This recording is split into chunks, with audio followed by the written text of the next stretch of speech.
வணக்கம். New India அஷூரன்ஸோட யுவா Bharat health policy இத பத்தி நிறைய கேள்விப்பட்டிருப்பீங்க.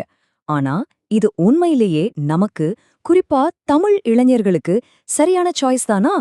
இத வாங்கலாமா வேண்டாமான்னு எந்த ஒரு ஒளிவு மறைவும் இல்லாம அக்கு வேற ஆணி வேற அலச போறோம். வாங்க உள்ள போகலாம். நீங்க ஒரு கம்பெனில வேலை பாக்குறீங்களா? அப்போ உங்க மனசுல வர்ற முதல் கேள்வி இதுதான். எனக்கு ஆபீஸ்லயே இன்சூரன்ஸ் கவர் இருக்கே, அப்புறம் எதுக்கு தனியா ஒரு பாலிசி எடுக்கணும்? நீங்க எப்படி நினைச்சீங்கன்னா அது ஒரு பெரிய தப்புங்க. ஏன் அப்படி சொல்றேன்னு இப்போ உங்களுக்கு புரிய வைக்கிறேன். உங்க ஆபீஸ் பாலிசிய ஒரு கொடை மாதிரி கற்பனை பண்ணிக்கோங்க. நீங்க அந்த கம்பெனில வேலை பார்க்கற வரைக்கும் அது மழை பெய்யும் போது உங்களை பாதுகாக்கும். ஆனா நீங்க வேலையை விட்டு நின்னுட்டா அந்த கொடையும் உங்ககிட்ட இருக்காது. ஆனா உங்க தனிப்பட்ட பாலிசி அப்படி இல்ல.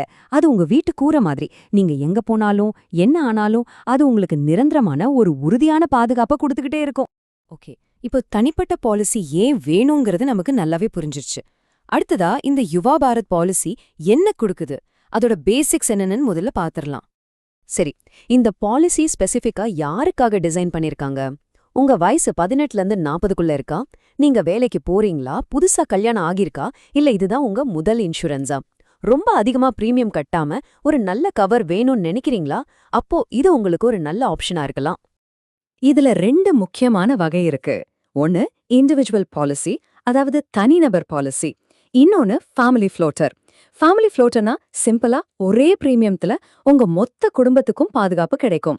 புதுசா கல்யாணம் ஆனவங்களுக்கு, சின்ன குடும்பங்களுக்கு இது ரொம்பவே செலவு குறைக்கிற ஒரு அருமையான வழி. இந்த பாலிசியில என்னென்னலாம் கவர் ஆகும்னு பார்த்தா, ஹாஸ்பிட்டல் செலவுகள், ரூம் ரெண்ட், டாக்டர் ஃபீஸ்னு பேசிக்கான எல்லாமே கவர் ஆகிடும். ஆனா இதுல ஒரு சூப்பரான பிளஸ் பாயிண்ட் என்ன தெரியுமா? ஆக்சிடென்ட் சம்பந்தப்பட்ட எந்த ஒரு செலவுக்கும் முதல் நாள்ல இருந்தே கவரேஜ் உண்டு. வெயிட்டிங் பீரியட் கிடையாது. இது ரொம்ப முக்கியமான விஷயம். சரி, இப்போ நாம இந்த பகுப்பாய்வோட மிக மிக முக்கியமான இடத்துக்கு வந்திருக்கோம். பாலிசி டாக்குமெண்ட்ல சின்ன எழுத்துல போட்டிருக்கிற கண்டிஷன்ஸ், நாம எதுலெல்லாம் ரொம்ப கவனமா இருக்கணுங்கிற அந்த விதிகளை பத்தி தான் இப்போ விலாவாரியா பார்க்க போறோம். வெயிட்டிங் பீரியட், அதாவது காத்திருப்பு காலம்னா என்ன? உங்களுக்கு ஏற்கனவே சுகர், பிபி மாதிரி ஏதாவது நோய் இருந்துச்சுன்னா நீங்க பாலிசி எடுத்த உடனேயே அதுக்கு கிளைம் பண்ண முடியாது. அந்த பாலிசியோட விதிமுறைப்படி ஒரு குறிப்பிட்ட காலம் வரைக்கும் நீங்க காத்திருக்கணும். அதுக்கப்புறம் தான் கிளைம் பண்ண முடியும்.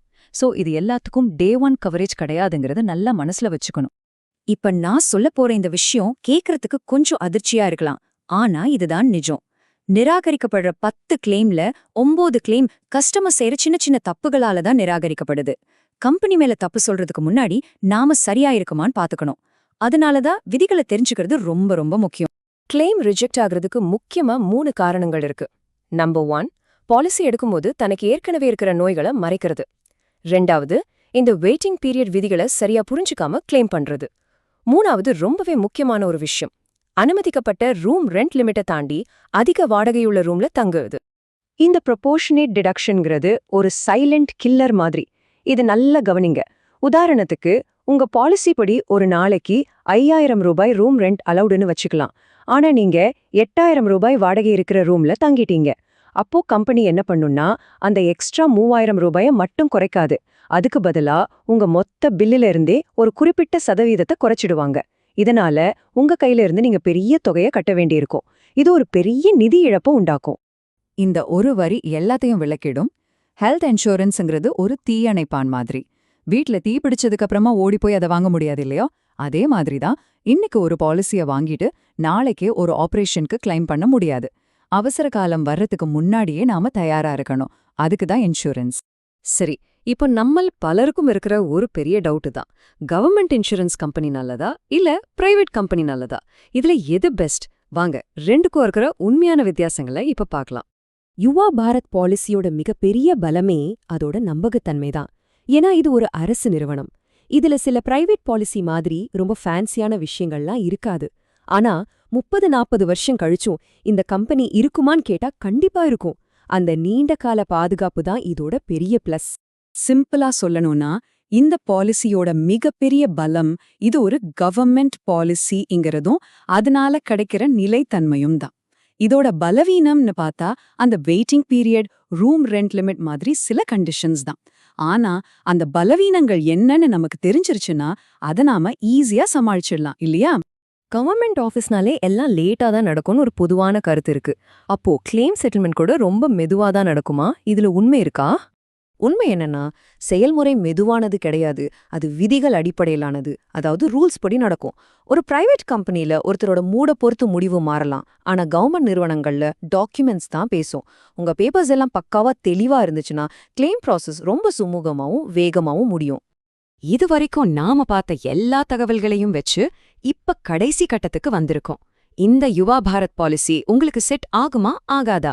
வாங்க ஒரு முடிவுக்கு வரலாம். நீங்க இந்த லிஸ்ட்ல வரீங்களா? 18-40 வயசுக்குள்ள இருந்து முதல் முறையா இன்சூரன்ஸ் வாங்குறீங்க. இல்ல உங்க கம்பெனி இன்சூரன்ஸ் மேல உங்களுக்கு நம்பிக்கை இல்லனா, நீங்க தாராளமா இந்த பாலிசிய ஒரு பேக்கப்காக யோசிக்கலாம். இது உங்களுக்கு ஒரு நல்ல தேர்வா இருக்கும். அதே நேரத்துல சீனியர் சிட்டிசன்ஸ் இல்ல ஏற்கனவே இருக்கிற பெரிய நோய்களுக்கு உடனடியா கவர் வேணும்னு நினைக்கிறவங்க தயவு செஞ்சு இந்த பாலிசியை தவிர்க்கிறது நல்லது. அதே மாதிரி டேர்ம்ஸ் அண்ட் கண்டிஷன்ஸ் படிக்கவே மாட்டேன்னு சொல்றவங்களுக்கும் இது செட் ஆகாது. அவங்களுக்காகவே வேற ஸ்பெஷல் பாலிசிகள் இருக்கு. கடைசியா ஒரு முக்கியமான பிராக்டிக்கல் டிப். இன்னைக்கு மருத்துவ செலவுகள் எங்கேயோ போடுச்சு. ஒரு நாள் ஐசியூல இருந்தாலே 1-2 லட்சம் ரூபாய் வரைக்கும் செலவாகுது. அதனால நீங்க சென்னை மாதிரி ஒரு மெட்ரோ சிட்டில இருந்தீங்கன்னா குறைஞ்சது 10-15 லட்சம் ரூபாய்க்காவது கவர் எடுக்கிறது தான் புத்திசாலித்தனம். இந்த முழு பகுப்பாய்வையும் இந்த ஒரு வரியில சுருக்கிடலாம். யுவா பாரத் பாலிசி அவசரத்துல வாங்குறவங்களுக்கானது இல்ல. அது அவசரம் வர்றதுக்கு முன்னாடியே பிளான் பண்ணி தன்னை தயார்படுத்திக்கிறவங்களுக்கானது. இந்த தகவல்கள் உங்களுக்கு ஒரு தெளிவான முடிவெடுக்க நிச்சயம் உதவும்னு நம்புறேன்.